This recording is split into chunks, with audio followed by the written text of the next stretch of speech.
தமிழக சட்டமன்ற தேர்தலுக்கு இன்னும் 2 நாட்கள் தான் இருக்கு. தமிழகத்துல உள்ள அனைத்து அரசியல் கட்சிகளுமே கடந்த 2, 3 மாதங்களாக பிரச்சாரம், பொதுக்குழு கூட்டம் அப்படின்னு அவங்களுடைய கட்சி கொள்கையை தொடர்ந்து வெளிப்படுத்தி கொண்டுமே இருந்தாங்க. தமிழக வெற்றி கழகத்திற்கு தமிழகத்தை பொறுத்த வரைக்குமே மிகப்பெரிய அளவுல எதிர்பார்ப்புமே இருந்துட்டு இருக்கு. ஒன்னு திமுக இல்லனா தவேக அப்படின்னு மக்களே சொல்லும் அளவிற்கு தமிழக வெற்றி கழகத்துடைய வளர்ச்சி உயர்ந்தோங்கி நிக்குது. இந்த நிலையில பாத்தீங்கன்னா தமிழக வெற்றி கழகத்தை வெல்ல கண்டிப்பாக திமுகவிற்கு பிரபலங்களுடைய சப்போர்ட் தேவை அப்படின்றதுனால பல முக்கிய பிரபலங்களை நேர்ல அவங்க வீட்டுல சென்று சந்தித்திருக்காங்களாம் திமுக. குறிப்பாக சொல்லணும் அப்படின்னா துணை முதல்வரான உதயநிதி ஸ்டாலின் அவர்கள் தான் இந்த வேலையை பார்த்திருக்காரு.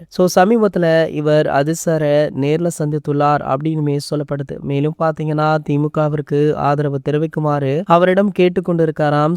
இந்த தகவல் தற்போது சோசியல் மீடியாக்கள் வெளியாகி படு வைரலுமே ஆகிட்டு இருக்கு. இது போன்ற செய்திகளை பத்தி நீங்க உடனே தெரிஞ்சுக்க நம்மளுடைய சேனலை மறக்காம சப்ஸ்கிரைப் பண்ணிக்கோங்க.